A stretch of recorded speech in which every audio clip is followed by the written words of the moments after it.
What is going on, everybody? Welcome back to the channel. For those of you guys that do not know, I have a 240 and it was flooded about 2 months ago. If you want to go check out that video, go ahead and check it out. And I pretty much just left it sitting, which is probably the worst thing you could do after your car gets flooded.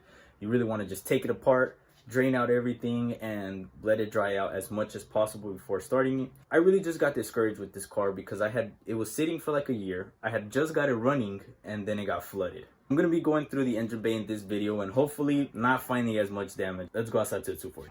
Car is now jacked up. I try to get it as even as possible. This is the condition of the engine bay now. You can see how high the water got all the way up here. I guess there's probably not going to be water in the spark plugs, but this is one of the first things that I wanted to check out. So I went ahead and removed the strut tower brace up a little bit, and just going to go ahead and start pulling some spark plugs.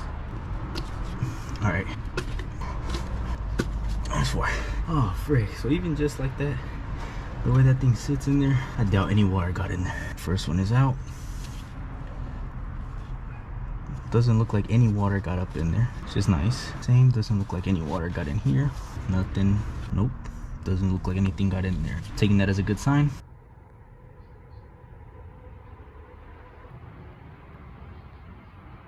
Basically what I was trying to do with this is remove each one of these and try to see if there was like any leftover water so that I could use pressured air to spray it all out before I removed any of the spark plugs. See, our distributor got a little bit wet, so we're probably gonna have to take this apart. Yeah, we should probably check these out. The one good thing is I wasn't driving it because I think I was driving the Mercedes. I would always disconnect the negative just so that the battery would not drain. I left the positive on when it was flooded, so as you can see there is a bit of corrosion. I'm hoping the battery is fine along with the electronics on the car. Moving on, gonna change out the oil. One of the main things is if water got into your engine, you're pretty much supposed to replace the oil before trying to start it up. Let's go ahead and do that. When I first got the car, I did an oil change and I think the clutch blew like within the month, so I just never even had to change it. But now we do, and I got Motul SAE 5W30. When I first did the oil change, I don't know why, but I read somewhere to do 20W10, I think, or something, like some weird weight, and I was instantly told don't run that. But it's been in the car and we're gonna go ahead and change it out with some Motul. I've never used this oil, but apparently it's good stuff. Got a K&N filter that I'm not sure if it's for the car, but it was in the 240, so I'm assuming I bought these together, and so I'm gonna try this one on. I do want to remove the entire front end. There's still water in here. I mean, I am gonna get this off. I just don't want to get it off today because I'm more so focused trying to get the car started to see if it's even good, because at that point I'll know what I should invest my time into. Sheesh. As soon as I ended that clip, perfect, we got light now. In order to swap the oil in your 240, you go under the passenger wheel.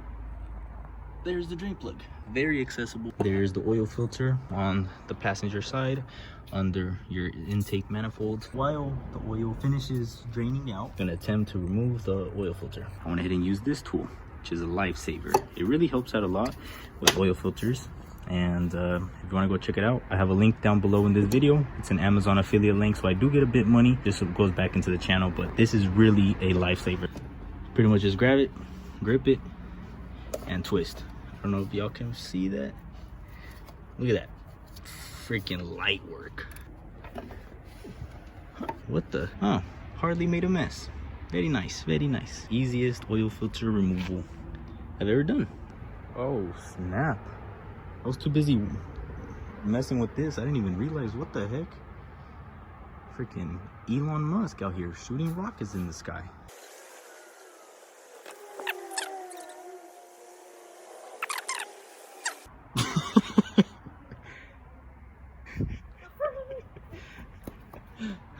I'm pretty sure it's a Spacex. That's what I'm saying. From Tesla.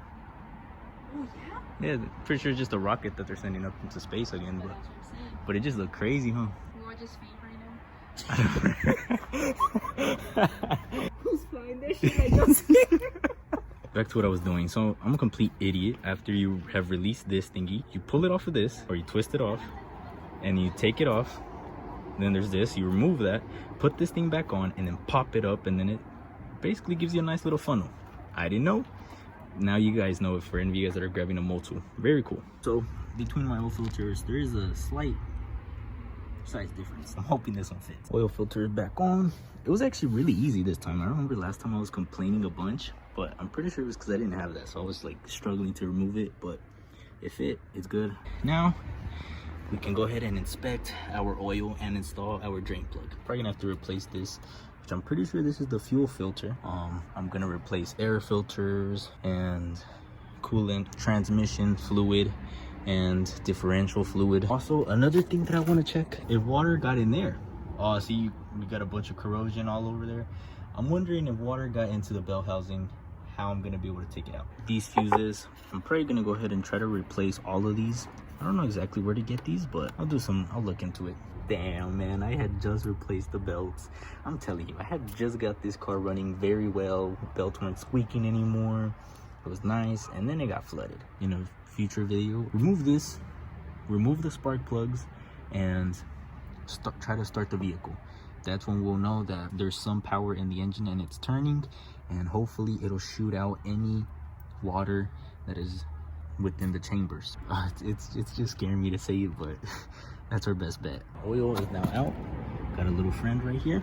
Sorry, don't have to die. It's kill or be bit. It doesn't look like there's anything crazy in here. When I first took out the drain bolt, you're supposed to see water come out first, because water or oil will always rise up on top of water just because of density reasons. So water, we can't see it, it'll probably be under, but when I removed the drain bolt, I didn't see any water. So I think we're good, and we'll be able to go ahead and dump our fresh new oil into the engine. So this is the initial amount on the gallon, right on top of where it says 5 US quarts. This car takes 4 quarts with the oil filter. I'm gonna shoot to be around halfway over here. Already of the oil, I'll try to add 4 quarts as much as possible. If we're low on oil, I'll check it out later. That is it for today's video. I hope you guys enjoyed it. We definitely got a lot of work to do with the 240, but slowly we'll get somewhere, and we'll see what's wrong with the car, if I'll get it back up and running soon. Don't forget to check the link down in the description for the flooded video of the 240 and for the product for the oil filter removal thingy. I'd appreciate it. It supports the channel. That's it. I'll see you guys in the next video. God bless. Echale Ganitas.